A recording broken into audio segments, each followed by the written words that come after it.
آپ نے سنا ہوگا حضور نے سورہ رحمان کے بارے میں فرمایا ہے، سورۃ الرحمن عروس القرآن، یہ سورہ رحمان جو ہے یہ قرآن کی دلہن ہے۔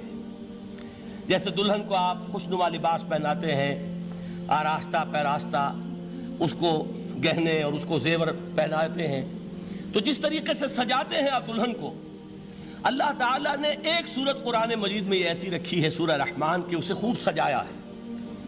اس میں الفاظ کا در و بست، اس کا اپنا ایک ڈیوائن میوزک ہے۔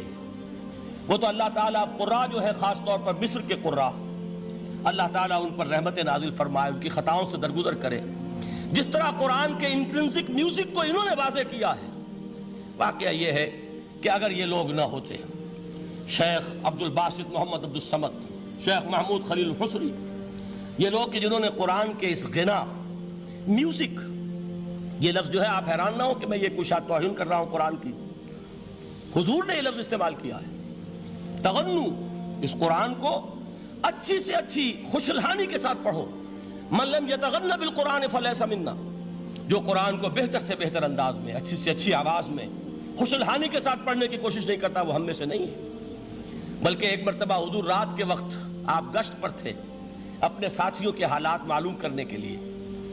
حضرت ابو موسیٰ اشعری رضی اللہ تعالیٰ عنہ ایک صحابی ہیں، ان کے گھر کے پاس سے گزر ہوا، وہ رات کو تہجد پڑھ رہے تھے، کھڑے ہوئے کیف کے عالم میں قرآن تلاوت کر رہے ہیں۔ حضور کو بہت پسند آئی ان کی قرات، کافی دیر تک وہاں کھڑے سنتے رہے۔ اب انہیں کیا پتا کون سن رہا ہے، بالکل اسی طرح سمجھ لیجئے ایک بات یاد آئی ہے، حضور فرماتے ہیں کہ جس طرح کان لگا کر اللہ قرآن کو سنتا ہے کسی چیز کو نہیں سنتا۔ ہمیں نظر نہیں آتا نا، ہمیں معلوم نہیں، ہم قرآن پڑھ رہے ہیں تو سننے والا کون ہے؟ سب سے زیادہ کان لگا کر خود اللہ۔ یہاں اس لیے مجھے یاد آیا کہ ابو موسیٰ اشعری کو کیا پتا تھا کہ کون سن رہا ہے؟ وہ اپنی کیفیت میں نماز میں تہجد میں قرآن کی تلاوت کر رہے تھے، اور ظاہر بات ہے ان کے گھر ایکڑوں میں بنے ہوئے نہیں تھے، ایک ایک کمرہ، ایک ایک کوئی حجرہ، ایسے ہی تو گھر تھے نا صحابہ کے، لہذا حضور پاس سے گزرے، آواز آئی، کافی دیر سنتے رہے۔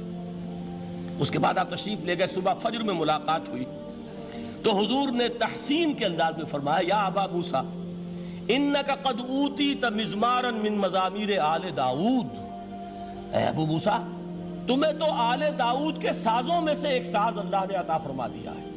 جس طرح حضرت داؤد، لہن داؤدی مشہور ہے کہ جب وہ پچھلے پہر رات کو حمد کے ترانے الاپتے تھے، قرآن میں ہے کہ پرندے شامل ہو جاتے تھے ساتھ، اور پہاڑ وجد میں آتے تھے، پہاڑ بھی ان کے ساتھ شریک ہوتے تھے۔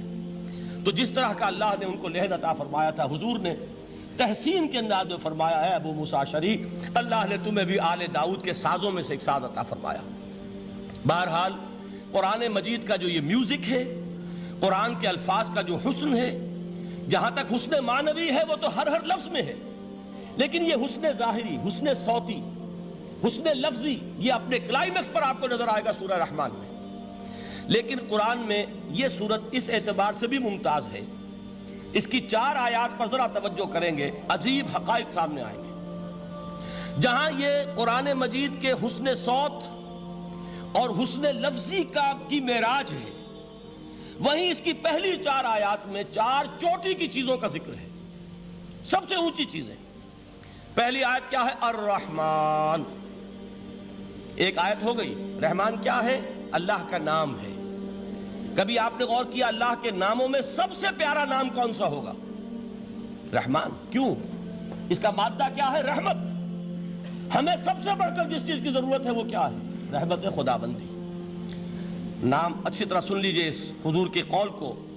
حضور فرماتے کوئی شخص جنت میں مجرد اپنے عمل کی بنیاد پر داخل نہیں ہو سکے گا جب تک کہ رحمت خداوندی دستگیری نہ کرے۔ کسی صحابی نے بڑی ہمت اور جرأت کا ثبوت دیا کہ پوچھ لیا، کیا حضور آپ بھی؟ جب آپ نے فرمایا کوئی شخص داخل نہیں ہو سکتا جنت میں محض اپنے عمل کی بنیاد پر جب تک کہ رحمت خداوندی جو ہے وہ دستگیری نہ فرمائے۔ پوچھا گیا کیا آپ بھی؟ آپ نے فرمایا ہاں میں بھی۔ آپ انداز کیجئے کہ اگر محمد الرسول اللہ بھی رحمت خداوندی کے ضرورت مند ہوں تو تاب دیگراں چے رسد، ہماری تو سب سے بڑی ضرورت رحمت خداوندی ہے۔ اب یہ رحمت جو ہے قرآن مجید میں اللہ تعالیٰ کی یہ شان 2 الفاظ کے ذریعے سے آتی ہے، رحیم اور رحمان، اور کوئی مادہ نہیں ہے جس سے 2 نام بنتے ہوں اللہ کے۔